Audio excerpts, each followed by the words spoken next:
जो लोगों ने जिन्होंने दुख भोगा है उनका ही नाम संसार में मर है। जितने भी आप इतिहास उठा करके देख लो, राजा हरिश्चंद्र का चरित्र, सत्य के लिए उन्होंने राजपाट दान कर दिया विश्वामित्र जी को। तो बोले दान का दक्षिणा भी चाहिए, तो दक्षिणा दो। तो दक्षिणा के लिए फिर बेचारे रानी को बेच दिया बाजार में, एक ब्राह्मण ले गए और स्वयं डोम के घर में बिक गए। और जब रोहित मरा तो उसके लिए कफन नहीं था, लेकिन डोम क्या नौकरी कर रहे थे, बोले बिना कफन के मुर्दा नहीं जला सकते। तो जो आधा साड़ी पहनी थी उसको भी फाड़ के देने लगी, तो भगवान जो है प्रकट हो गए। तो भैया खिलौना नहीं है, भगवान की जाके बाजार में खरीद लोगे। किसी कवि ने कहा है, करत पाप चाहे कल्याणा, लोगन राम खिलौना जाना। लोग सोचते हैं पाप भी करते रहें, गलत काम भी करते रहें और सुख भी मिल जाए, भगवान भी मिल जाए। कैसे मिल जाएगा भैया? नहीं मिल पाएगा। तो भगवान कष्ट, सोना होता है ना, सोना के ऊपर मैल जम जाता है, तो क्या करते हैं, सोना उसको भट्टी में अग्नि में तपाते हैं, तो उसका मैल जल जाता है और सोना में चमक आ जाता है। इसी तरह से जो भक्त होते हैं उनको तपाया जाता है। तो हरिश्चंद्र की कथा आप लोग जानते हैं। इसी तरह से पांडवों की कथा, बचपन से ही उनको दुख मिला है। पिताजी वन में ही, माता कुंती और माद्री दो रानी थी पांडु की, और कोई संतान था ही नहीं। तो आवाहन करने से 3 देवताओं का आवाहन किया कुंती ने। सूर्य से, वो तो पहले कर्ण हुई इस बात। युधिष्ठिर जी धर्मराज के अवतार हुए, धर्मराज का आवाहन किया तो युधिष्ठिर जी का अवतार हुआ। और पवन देव से भीम, और इंद्र से अर्जुन, और अश्विनी कुमारों से नकुल सत्य। और 5 पुत्र होने के बाद पांडु का शरीर अंत हो गया। तो माद्री जो छोटी रानी थी उनके साथ सती हो गई। अब कुंती बेचारी जंगल में 5 पुत्रों को पालन पोषण करने लगी। फिर हस्तिनापुर लेकर के आई। तो भीष्म पितामह ने, उसमें भीष्म पितामह थे और धृतराष्ट्र राजा था। द्रोणाचार्य के द्वारा विद्याध्ययन प्रारंभ हो गया। इधर ये 100 थे, धृतराष्ट्र के 100 पुत्र थे और ये पांडु के 5 पुत्र थे। दुर्योधन उसमें सबसे बड़ा था, लेकिन बड़ा दुष्ट था। उसका विचार था ये मर जाए ना तो हम ये अखंड राज करेंगे। जबकि बड़े थे युधिष्ठिर, तो युधिष्ठिर को राज मिलना चाहिए। तो दुर्योधन ने सोचा कि ये मर जाए तो हम ही राज करें। तो उपाय किया उसने। भीम सबसे तगड़ा था, बोले पहले भीम को मार दिया जाए तो फिर ये 4 तो मुलीग आ जा रहे। तो भीमसेन खाता बहुत था और पहलवानी भी करता था, खूब चकाचक, खूब शरीर भी हिष्ट पुष्ट तगड़ा था। तो दुर्योधन ने क्या किया उपाय कि बढ़िया खीर बनाया, बढ़िया घोट घोट कर रबड़ी कर दिया, उसमें मेवा ववा डाल करके, और उसमें जहर मिला दिया और भीमसेन से कहा कि खा जा। भीमसेन ने स्वाद में खा गए, और जब खा गए फिर वो जहर ने अपना काम शुरू किया, बेहोश हो गए और रस्सी से बांध के गंगा जी में डाल दिया। बोले खत्म हो गया काम। अब वो गंगा जी में बाते बाते बाते बाते पतालपुरी पहुंच गए, नागलोक, और नागों ने उसको डसा। जहर की दवाई जहर है, तो जब ये जहर नागों ने डसा तो जहर खत्म हो गया। और जो नागराज थे वो पांडु के मित्र थे। उसने बोले कहाँ से आए? बोले मैं पांडु का पुत्र हूँ। बोले अरे तुम तो मेरे मित्र के पुत्र हो। तो वहां पर एक अमृत के कुछ कुंड रस रखे हुए थे। बोले इस रस को पियो, एक कुंड को पियोगे तो 1000 हाथी का बल, जितना पी इसको पियो। तो भीमसेन ने 10 पी लिया तो 10,000 हाथी का बल हो गया, और वहां से लौट के चले आए। तो दुर्योधन ने तो कहा तुम मरा ही नहीं और बलवान होके चला आया। फिर दूसरा उसने षड्यंत्र किया, धृतराष्ट्र से कहा, और वो धृतराष्ट्र भी वैसे ही था, आंख से अंधा तो था ही, भीतर से पुत्र के मुंह में अंधा हो गया था। जैसे दुर्योधन कहे वैसे करने के लिए तैयार हो जाता। तो एक वारणावत नाम का स्थान था, वहां पर मेला लगता था। तो वहां पर जो चूड़ी बनता है, लाख जो है बहुत जल्दी आग पकड़ता है, तो उसका एक महल सा बनवाया, भीतर तो लाख भर दिया, ऊपर से बढ़िया लिपाई पुताई करके तैयार कर दिया। बोले उसमें मेला देखो, और अमुक तारीख उसमें आग लगाया जाएगा, ये भी बात निश्चित हो गई। लेकिन विदुर जी जो थे, प्रधानमंत्री थे, वो हितैषी थे इनके, तो विदुर जी ने सूचना दे दिया इस तरह से षड्यंत्र रचा जा रहा है। तो उस घर में से गुफा बना दिया गया बाहर निकलने का, और जिस दिन आग लगाना तो उससे एक दिन पहले ही भीमसेन ने उसमें आग लगा दिया, और सब लोग गुफा के रास्ता से बाहर निकल गए। इधर हुआ क्या कि 5 भील और उसकी माँ उसी में रुकी हुई, तो 5 भील और उसकी माँ मर गई। अब जब पूरा आग लग गया, जल के भस्म हो गया सब, तो सुबह वहां से आए सब लोग, बोले अरे मर गए 5 पांडव और ये इसकी माँ मर गई। खूब रोया धोया, वो दिखावती नाटक करना और उसका क्रियाक्रम श्राद्ध वगैरह सब कर दिया। अब दुर्योधन ने सोचा तो हम निष्कंटक हो गए, और ये लोग वेश बदल करके रहने लगे क्योंकि दोबारा षड्यंत्र न करें। अब इधर पांचाल देश में द्रौपदी का स्वयंवर हो रहा था। द्रुपद के पुत्री हैं द्रौपदी, पंचालिनी पंजाब। तो द्रुपद का मन था कि अर्जुन के साथ विवाह हो, लेकिन अब अर्जुन कहाँ है पता नहीं। तो वहां पे कर्ण, दुर्योधन, शकुनी, दुशासन और भी बड़े बड़े राजा पहुंच गए वहां पर। वहां पे एक शर्त था कि ऊपर एक मछली, लकड़ी का मछली घूम रहा था, उसका आंख था, और नीचे पानी में देख करके निशाना साधना है। तो दुर्योधन आया तो बेचारे धनुष ही नहीं चढ़ा पाया, और कई गिर गए। फिर जो है वो आया कर्ण, तो द्रौपदी का तुम सुत पुत्र हो, तुमसे हम विवाह नहीं करेंगे। भगवान कृष्ण बलराम भी आए थे वहां पर, वो तो खेल देखने आए थे, उनको तो मतलब ही नहीं था, द्रौपदी बहन है। सब राजा लोग परास्त हो गए, हार गए, किसी से नहीं हुआ काम। तो ये लोग ब्राह्मणों के वेश में थे, 5 पांडव। अर्जुन निकला उसमें से, ओ ब्राह्मण लोग बड़े खुश, अरे देखो सब क्षत्रिय हार गए और ये ब्राह्मण अब कमाल करेगा। तो खूब शाबाशी दिया, आशीर्वाद दिया अर्जुन को, जाओ बेटा। भगवान कृष्ण तो समझ गए कि अर्जुन ही है। अर्जुन ने चढ़ा दिया निशाना, साध दिया। अब तो बरमाला पहनाया गया अर्जुन को। शर्त वही था कि जो लक्ष्य का भेदन करेगा उसके साथ विवाह होगा। तो कर दिया, जयमाल डाल दिया, और यहाँ पर आई तो कुंती माता जो कुछ भी लाती थी कहते 5 बेटा मिल करके खा लो। अब ये कुंती माता झोपड़ी में थी और ये बाहर पहुंचे, बोले माँ आज एक अद्भुत वस्तु लाए। ये नहीं बताया कि द्रौपदी लाए, अद्भुत वस्तु लाए। तो माँ ने कहा 5 मिल को बांट के कर लो उपयोग उसको।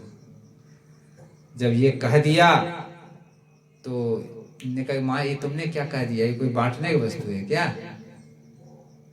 तो जब तक कृष्ण बलराम भी वहां पे आ गए, बोले कि इसकी कहानी ऐसी है, इसने पहले जन्म में पति प्राप्ति के लिए तपस्या किया, भगवान शंकर प्रसन्न हुए, इसने 5 बार वरदान मांगा है कि पति चाहिए, तो 5 ही पति इसको मिलना है, इसलिए 5 के साथ विवाह हुआ। अब तो लोगों को पता चल गया कि तो 5 पांडव है।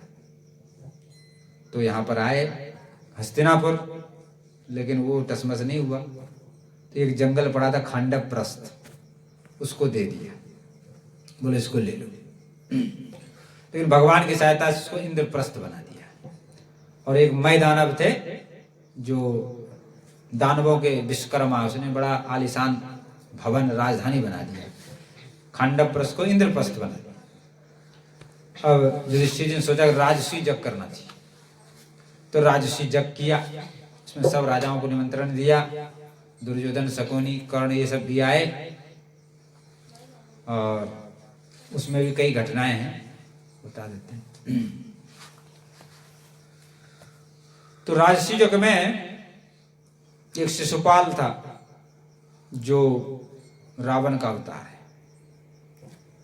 तो शिशुपाल, उसमें ये प्रसंग आया कि प्रथम पूजा किसकी की जाए। तो नकुल, सहदेव ने कहा कि भगवान कृष्ण की प्रथम पूजा होनी चाहिए। ओ महाराज, गर्म हो गया वो शिशुपाल। इस ग्वाले का गैया चराता रहता था, गोपियों के वस्त्र को चुराता रहता था, जिसकी न जाति है न विद्या है न कुछ है, इस ग्वाले का पूजा। इतने बड़े बड़े यहाँ पर बैठे हैं, भीष्म पितामह, द्रोणाचार्य, कृपाचार्य, नारद जी, पराशर जी, व्यास जी, बड़े बड़े ऋषि मुनि बैठे हैं, उसको छोड़कर इस ग्वाले का पूजन करवा रहे। तो भीमसेन को सहन नहीं बोले, चुप रहो, ने जीभ खींच लूंगा तुम्हारे। भगवान बोले शांति। ये शिशुपाल दरअसल भगवान कृष्ण के बुआ का लड़का है। जब शिशुपाल का जन्म हुआ तो 4 हाथ थे उसके। आकाशवाणी हुई थी कि जिसका दर्शन करके 2 हाथ नष्ट हो जाए उसी हाथ से इसकी मृत्यु होनी है।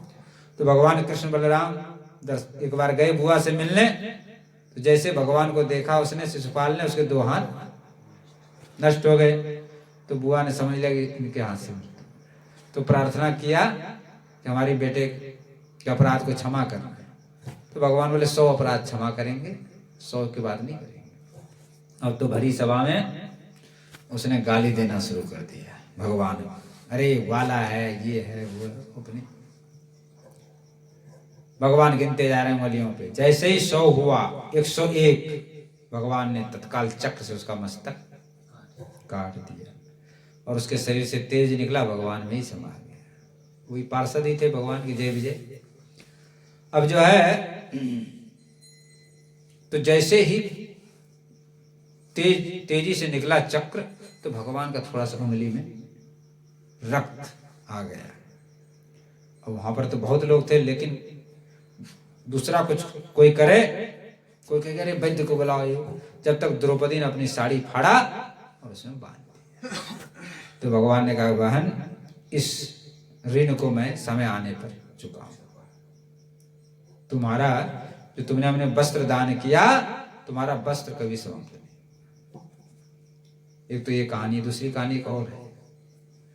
एक बार प्रयागराज में कुंभ मेला लगा हुआ था, तो द्रौपदी भी गई थी स्नान करने, सब पूरा समाज गया था।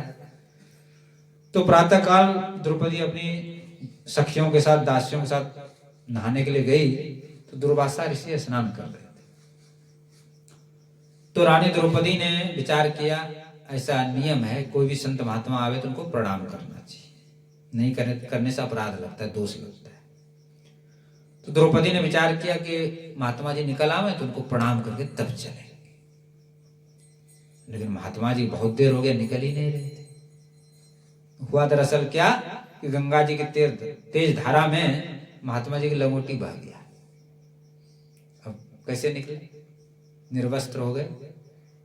तो द्रौपदी ने कहा, महाराज जी आप बहुत देर हो गए, आप बाहर आ जाएं, हम आपको प्रणाम करके जाएंगे। तो दुर्वासा जी बोले, नहीं बेटी कोई बात नहीं, हमारा नियम है, साधु महात्मा है, अपना नियम कर रहे हैं, तुम जाओ। बोले नहीं महाराज, हमारी तो इच्छा है कि आप, तो फिर भी आप, मैं प्रतीक्षा करती हूँ, आप अपना नियम कर लीजिए। फिर भी नहीं निकले। तो द्रौपदी से अवश्य कोई न कोई बात है। बोले महाराज आप निसंकोच बताएं, मैं तो आपकी बेटी के समान हूँ, क्या बात है, क्यों नहीं निकल रहे हैं। दुर्वासा ने कहा, बेटी इस तरह से मेरा लंगोटी बह गया जल में। तो तत्काल द्रौपदी ने अपना जो बहुमूल्य साड़ी था उसको फाड़ा और डाल दिया। बोले महाराज इसको पहन के आप निकल। तो दुर्वासा ऋषि उनको पहन के निकले और बोले बेटी मैं तुमको आशीर्वाद देता हूं कि तुम कभी निर्वस्त्र नहीं हो। तो संतों का आशीर्वाद निष्फल नहीं होता है। शिशुपाल का वध हुआ और राजस्व जग संपन्न हुआ बड़े धूमधाम से। सब लोग विदाई हो गई, नातेदार रिश्तेदार, लेकिन जो नजदीकी रहते हैं ना वो रह जाते हैं 2-4 दिन पीछे तक। तो दुर्योधन, कर्ण, शकुनी ये सब रह गए। एक दिन दुर्योधन के मन में आया कि राजसभा का दर्शन कर, और बड़ी विचित्र राजसभा था। क्या राजसभा था कि जहां दरवाजा है वहां पर तो दीवार दिखता था, और जहां दीवार है वहां दरवाजा दिखता था। जहां पानी है वहां तो लगता था कि जमीन है, और जहां जमीन है वहां पानी दिखता था। ये विचित्रता था उस सभा में। तो दुर्योधन चला सभा देखने।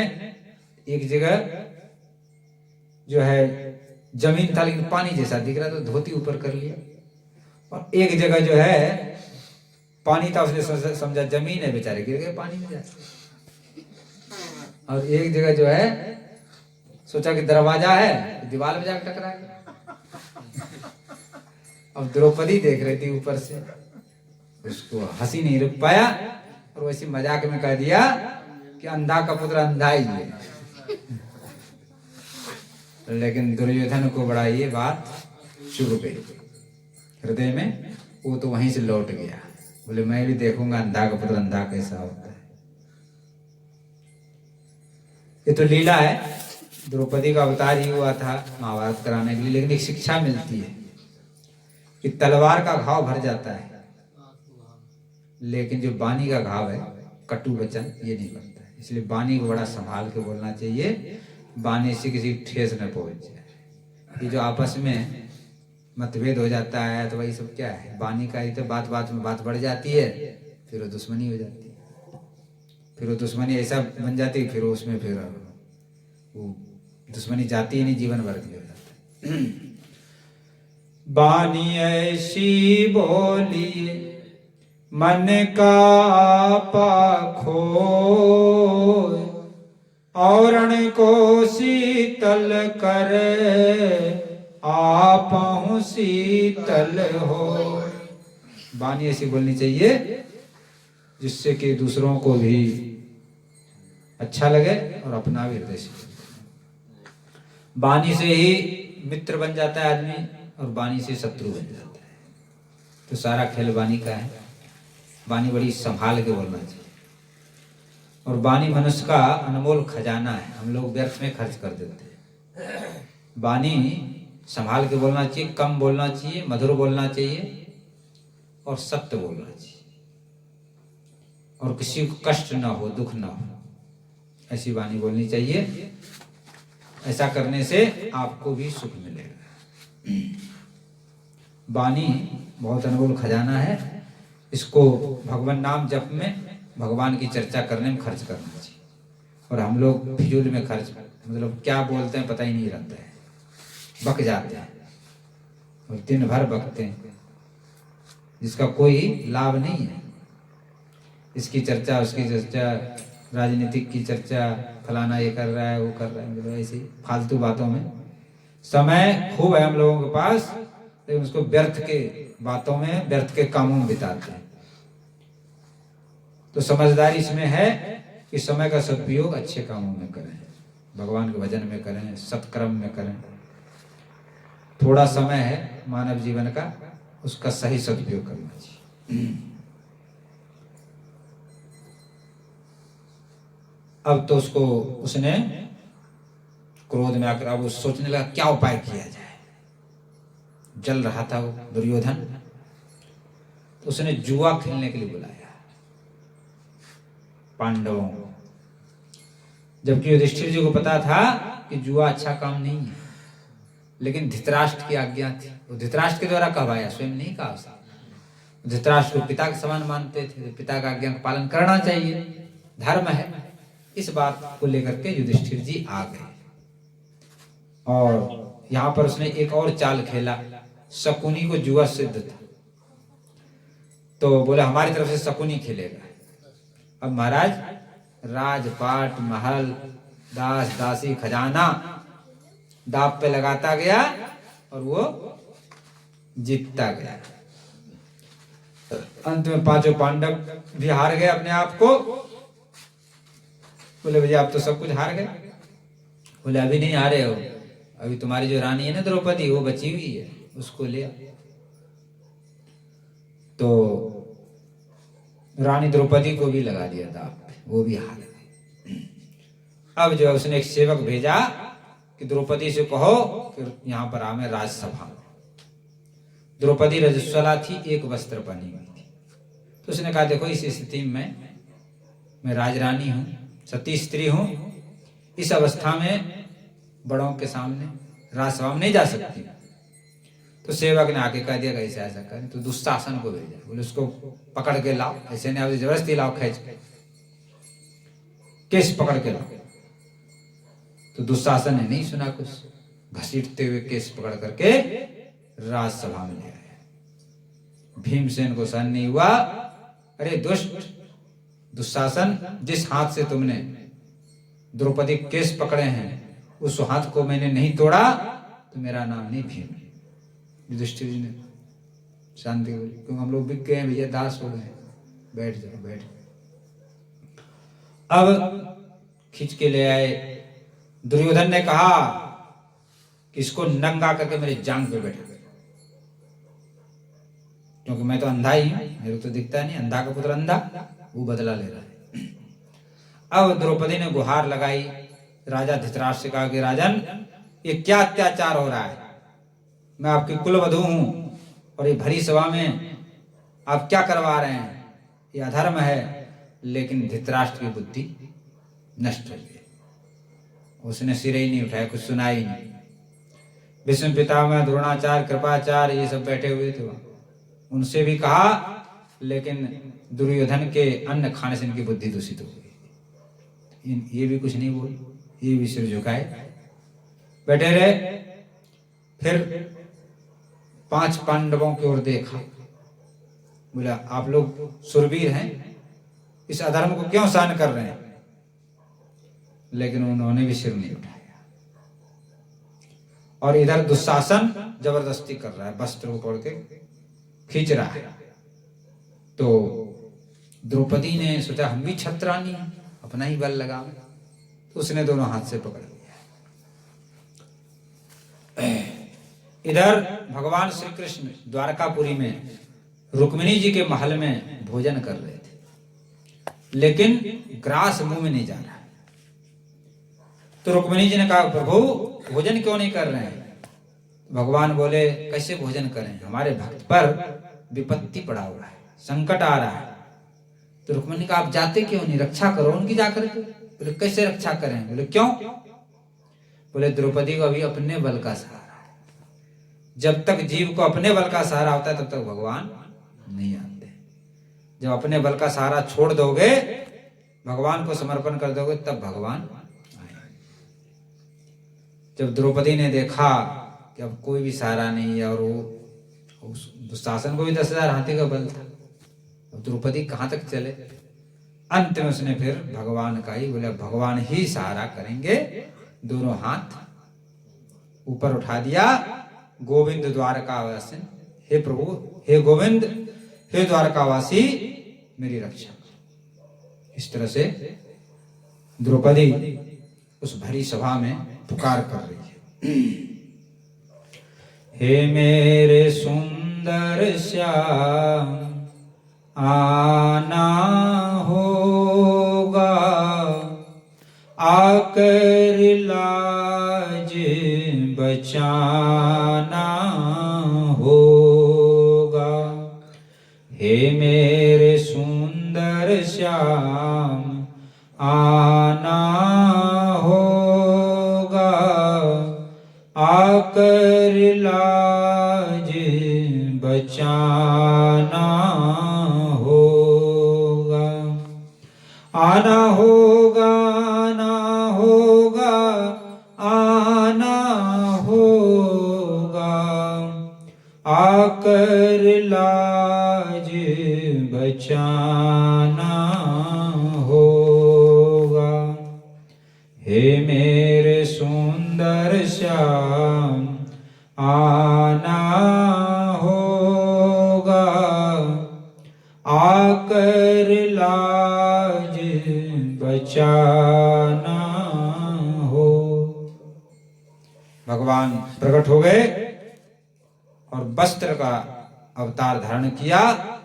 दुशासन खींच रहा है, वस्त्रों का पहाड़ का ढेर लग गया और अंत में दुशासन मूर्छित होकर गिर गया, लेकिन द्रौपदी उघारी नहीं, भगवान ने उनकी रक्षा की। यह प्रसंग हुआ। उसके बाद द्रौपदी ने भरी सभा में कहा कि मैं समस्त जितने भी राजसभा में हैं सबको मैं श्राप दूंगा। आज एक सती का अपमान हुआ इस सभा में, सबको मैं भस्म कर दूंगा। तब जाके गंधारी निकल के आई, बोले द्रौपदी रुक जाओ। और धृतराष्ट्र से कहा है कि अभी क्षमा मांग लो, नहीं तो सती के कोप से कोई नहीं बचेगा। तब धृतराष्ट्र डर गया और बोले बेटी मुझसे बड़ा घोर अपराध हो गया, क्षमा करो, और जो तुम्हें चाहिए वो मांग लो। तो द्रौपदी ने सारा राजपाट पति सब कुछ वापस लौटा लिया और लौटा करके वापस गए। अभी आधी रास्ता ही नहीं पहुंचे थे तब तक तो दुर्योधन ने दोबारा धृतराष्ट्र से पुनः बोला, उन्हें तुम्हें आत्महत्या करके मर जाओ। अब तो पुत्र मोह में आसक्त, फिर दोबारा बुला लिया।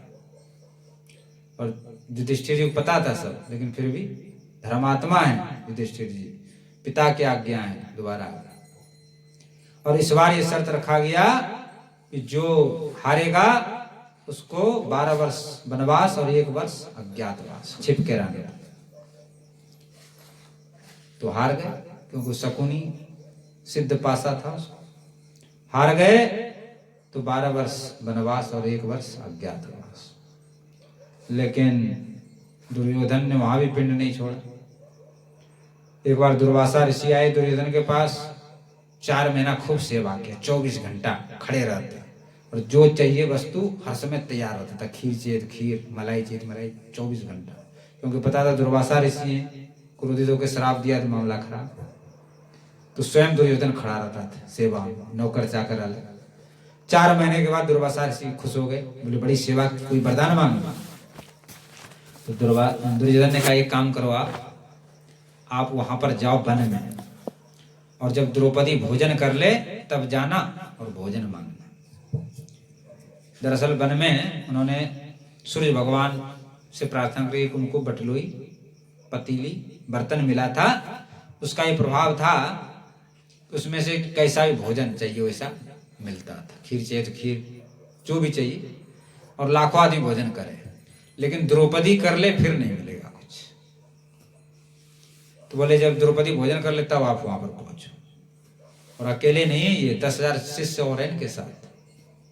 तो दुर्योधन का विचार था कुछ समय पहुंचेंगे, मिलेगा कुछ नहीं, ये श्राप दे देंगे उन लोगों को, छुट्टी हो जाएगी, सब मर जाएंगे, हमारा अखंड राज हो जाएगा। अब पहुंच गए भाई दुर्वासा ऋषि, वही पहुंचे दोपहर के समय जो है। द्रौपदी खा पी कर अपना बटलोई माज के रख दिया था। पहुंच गए, युधिष्ठिर महाराज ने स्वागत किया, महाराज कैसे पधारे, कैसे, बड़े सौभाग्य हमारे दर्शन दिए। तो दुर्वासा का हमको भोजन करना है, मध्याह्न का समय हो गया है, भूख लग रही। तो युधिष्ठिर जी ने देखा ये तो आफत आ गई, द्रौपदी ने तो खा लिया है, अब कुछ है ही नहीं, ये 10,000 1 2 तो चल जाए, 10,000 हो, लेकिन क्या करें। तो युधिष्ठिर ने कहा महाराज जी व्यवस्था करते हैं। दुर्वासा ऋषि बोले ठीक है तुम व्यवस्था करो, मैं जब तक अपना दोपहर स्नान करके संध्या करके आता हूँ। चले गए नहाने धोने। युधिष्ठिर जी पहुंचे भगवान द्रौपदी के पास और जाके कहा कि द्रौपदी अब तो देखो तुम ही लाज रख सकती हो, नहीं तो ये जो है श्राप दे देंगे दुर्वासा। तो भगवान को, द्रौपदी को तो एक ही सहारा था भगवान, और कोई सहारा था ही नहीं। तो भगवान को पुकारा, भगवान विश्राम कर रहे थे द्वारकापुरी में। तो जैसे ही आवाज सुना द्रौपदी का आर्त पुकार, भगवान जग गए। तो रुक्मिणी जी ने कहा महाराज आप अभी तो विश्राम करने ही जा रहे थे, इतना जल्दी कैसे जग गए। बोले हमको भक्त पुकार रहा है। रुक्मिणी ने कहा महाराज आपके कैसे भक्त हैं, न तो विश्राम करने देते हैं, न खाने देते हैं, पता नहीं कैसे कैसे भक्त हैं आपके। बोले हमारे भक्त ऐसे ही, जब भी पुकारता है हमको जाना पड़ता है।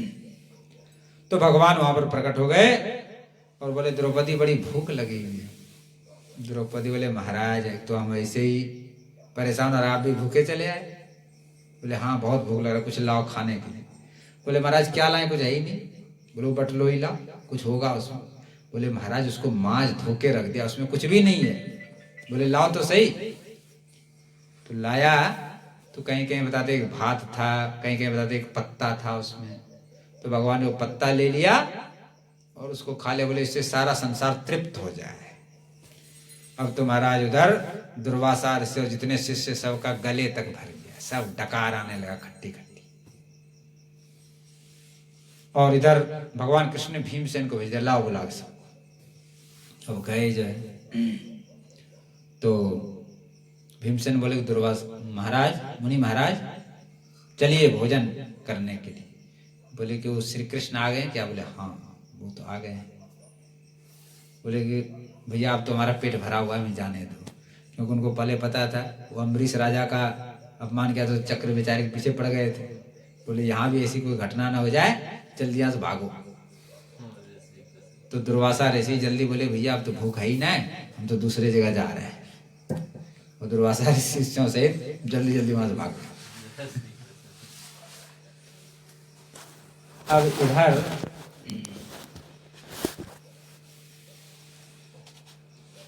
बारह वर्ष वनवास हो गया, 1 वर्ष अज्ञातवास हो गया, लेकिन भाई आए, लेकिन दुर्योधन मानने के लिए तैयार नहीं। तो सबसे अंत में भगवान स्वयं गए शांति दूत बनकर। हम केवल भक्ति संबंधी, महाभारत तो बहुत विस्तार है, हम जो भक्ति परक घटनाएं उनको ही सुनेंगे। तो शांति दूत बनकर के भगवान पहुंचे वहां। और हमको प्रसंग कहना है विदुरानी का, केला का छिलका कैसे खाया भगवान ने, इसलिए उधर हम पहुंच रहे हैं। शांति दूत बनकर के गए, लेकिन दुर्योधन, भगवान ने कहा कि चलो तुम आधा राज नहीं देते हो तो पांडवों को 5 गांव दे दो, उससे वो लोग संतुष्ट हो जाएंगे। लेकिन दुर्योधन ने कहा कि बिना युद्ध के एक सुई के नोक के बराबर भूमि में देने वाला नहीं। भगवान ने समझाने का प्रयास किया तो दुर्योधन ने कहा इस ग्वाले को बंदी बना लो। तो भगवान ने विराट रूप दिखाया, सब के हक्के बक्के रह गए। फिर भगवान के स्वागत के लिए दुशासन के घर को बड़ा सजाया गया था, 56 भोग उसमें की व्यवस्था थी, लेकिन भगवान ने वो स्वीकार कर दिया। बोले 2 जगह भोजन किया जाता है, जहां प्रेम हो अथवा हमारा काम बनता हो। न तो तुम्हारा प्रेम है हमसे, न हमारा काम बना, इसलिए तुम्हारे यहाँ भोजन नहीं करेंगे। तो भगवान कहाँ पहुंच रहे हैं? विदुर जी के घर। विदुर जी प्रधानमंत्री हैं हस्तिनापुर के, लेकिन राज्य का एक अन्न नहीं लेते। गंगा किनारे कुटिया बना ली है, वहीं पे पालक बथुआ केला का पेड़ बो दिया है, वहीं अपना फलाहार करते हैं और गंगा जी का पानी पीते हैं। राज्य से 1 पैसा नहीं लेते। और दिन में तो राज्यसभा में जाते हैं और रात्रि भर आकर के विदुरानी के साथ कृष्ण जी की चर्चा करते हैं। और भगवान कृष्ण को काका कहते हैं, इनका वात्सल पुत्र जैसा भाव है भगवान के प्रति। तो विदुरानी का भी भाव है वात्सल भाव के, हमारा पुत्र है, तो उसको काकी कहते हैं भगवान। तो विदुरानी ने विचार किया कि आज श्री कृष्ण आए हैं यहाँ पर, तो जरूर हमारे घर आएंगे। उनके मन में भाव जगह है कि भगवान आएंगे तो मैं उसको कुछ खिलाऊंगी, लाड़ लड़ाऊंगी, प्यार करूंगी, दुलार करूंगी, ऐसा भाव मन में उठा। और भाव उठ गया, लेकिन भगवान आए नहीं, सोच लो स्नान कर लेते हैं। स्नान करने चली गई, जैसे स्नान किया पानी डाल दिया, पूरा वस्त्र भीग गया। इसी समय भगवान आए, दरवाजे खट खट खट खट किया और बोले काकी काकी काकी। अमृत के समान मधुर स्वर कान में गया। सही महाराज तो पागल हो गई, नाचने लगी और वो गीला वस्त्र पहने ही किवाड़ जाके खोल दिया। तो ठाकुर जी देख रहे हैं इसको तो भाई होश ही नहीं, तो अपना पीताम्बर उड़ा दिया और ले गए भीतर। तो भावुक संत लोग कहते हैं कि उल्टे पीढ़ा पे बैठा दिया भगवान को। और खाने के लिए कुछ नहीं, केला रखा था, तो केला छीलने लगी और छील करके छिलका तो भगवान को पकड़ा रही है और गुदा को फेंक रही है। उनको होश ही नहीं है क्या कर रही है मैं। और भगवान भी बड़े प्रेम से छिलका को ही खा रहे। ये चलता रहा लीला, तब तक विदुर जी भी आ गए। विदुर जी ने पहले तो खड़े हो गए, विदुर जी देखते रहे क्या लीला चल रही है। कुछ देर तक तो देखते रहे, फिर विदुरानी को खिलाया। अरे क्या कर रही हो, ये छिलका खिला रहे हो भगवान को, गुदा फेंक रही हो। तब उसको होश आया, अरे मैं क्या कर। फिर विदुर जी केला लेकर के छिलका गुदा देने लगे खाने के लिए। तो भगवान बोले कि विदुर काका जी, वो स्वाद नहीं है जो काकी जी खिला रही थी, जो उसमें स्वाद आ रहा था, वो स्वाद आपके उसमें नहीं आ रहा है। उसके बाद और तो कुछ था नहीं घर में, तो बथुआ का साग ले आए खोट के, और उसी का साग बना, ठाकुर जी को ही पवाया। तो भगवान भाव के मुख्य हैं। इस तरह से विदुर जी कथा जो अभी कह रहे हैं, भाई गई दुर्योधन के मेवा त्यागे, साक विदुर घर। सबसे ऊंची प्रेम सगाई, सबसे ऊंची प्रेम सगाई।